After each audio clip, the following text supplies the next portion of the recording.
உங்கள் பேர்? என் பேர். என்ன பண்ணுறீங்க? நான் வேலை செஞ்சுன்னு இருந்தேன். இல்லைண்ணா இது போல் வந்து நாங்கள் எல்லாம் ஃப்ரெண்டு வீட்டு மேலே உக்காந்துருந்தோம். நாங்கள் ஒரு 8 பேர் உக்காந்துருந்தோம்ண்ணா. பசங்க கீழே ஃபுல்லாக சண்டே ஆகுதுன்னு சொல்லிட்டு நாங்கள் எல்லாம் மேலே போய் உக்காந்துருந்தோம். என்ன ஆயிடுச்சுன்னு தெரியல, எல்லோரும் இறங்கிட்டாங்க கீழே போலீஸ்லாம். நாங்கள் மேலே உக்காந்துருந்தோம். எங்கள் தலையை பார்த்துட்டு மேலே ஏறி வந்தாங்கண்ணா. மேலே ஏறி வந்துட்டு சின்ன பையனு கூட பார்க்காம படிக்கட்டில் பிடிச்சி தரத்தன்னு வலிச்சுன்னு வந்து நான் கீழே உருண்டு வந்து படிக்கட்டில் அங்கேருந்து வலிச்சின்னு போனாங்க. நான் செருப்பு கூட இல்லை, பனின்னு கூட இல்லை, நான் என் உடம்புல பனின்னு கூட இல்லை. வலிச்சின்னு போயிட்டு காலேஜ் உள்ள இட்டுன்னு போயிட்டு சம்மடி நான் ஒரு 5 பேர் கிட்ட சேர்ந்து வச்சாங்க.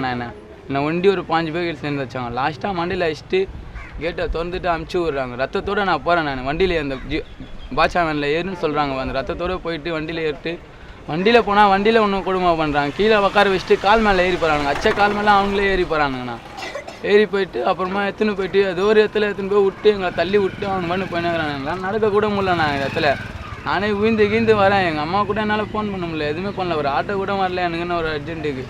நானே எப்படியோ அங்கேருந்து வந்துட்டு ஒரு பையன்கிட்ட லிஃப்ட்டு கேட்டு வந்தேண்ணா. இல்லைனா நான் செத்துட்டு தானே இருப்பேன் உண்மையாக. எங்கன்னா ஒரு வண்டியில் கூட ஆக்சிடென்ட் ஆகி மாட்டின்னு வந்துருப்பேன்.